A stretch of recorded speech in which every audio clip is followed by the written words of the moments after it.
একটা খুব কমন প্রশ্ন যে যারা নিম্ন মধ্যবিত্ত বা গরিব ঘর থেকে এসে কোনো রকমের হায়ার সেকেন্ডারিতে ভালো রেজাল্ট করেছে, প্রায় আমাকে প্রশ্ন করে যে স্যার বিএসসি টিএসসি করে তো কোনো ফিউচার নেই, এবার বিটেক করারও খরচ নেই, বিটেক করার জন্য সমস্ত কলেজগুলো ডাকছে, প্রাইভেট কলেজগুলো ডাকছে যে সেখানে গেলে নাকি একটা চাকরি দিয়ে দেবে, 3-4 লাখ টাকা খরচ আছে, এবার আমার তো কোনো সম্বল নেই, 3-4 লাখ টাকাটা ধার ফার করে এখানে এদিক ওদিক থেকে আত্মীয়দের সাথে করে কি করব, করে কি টাকাটা শোধ দিতে পারবো। আমি একটাই জিনিসই বলবো যে ভেড়ার পালে নাম লেখালে যেটা হবে, ভেড়ার মতো তোমার মাংস সবাই খাবে। আমি দুটো লাইনে কবিতা বললাম।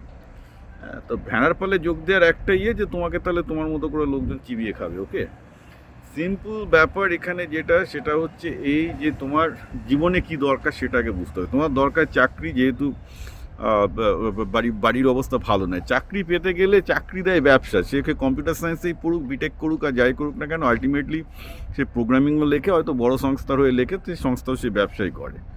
ওকে, চাকরির আমি আবার বলছি পশ্চিমবঙ্গে অভাব নেই, পশ্চিমবঙ্গে যারা ব্যবসা করছে তারা ঠিকঠাক লোকজন পায় না। তোমরা যে কোনো জায়গায় একটা ব্যবসায় ঢুকে, হ্যাঁ, এআই দিয়ে এখন ব্যবসার সব কিছু করা যায়, সেগুলো নিজে নিজে শিখতে থাকো। আমি বারবার করে বলছি, ওই তুমি 5-6 বছর 10 বছর বাদে যখন চাকরি এদিক ওদিক ঘুরে বেড়াবে, তার থেকে দেখবে যে তুমি তার থেকে অনেক বড় হয়ে গেছো।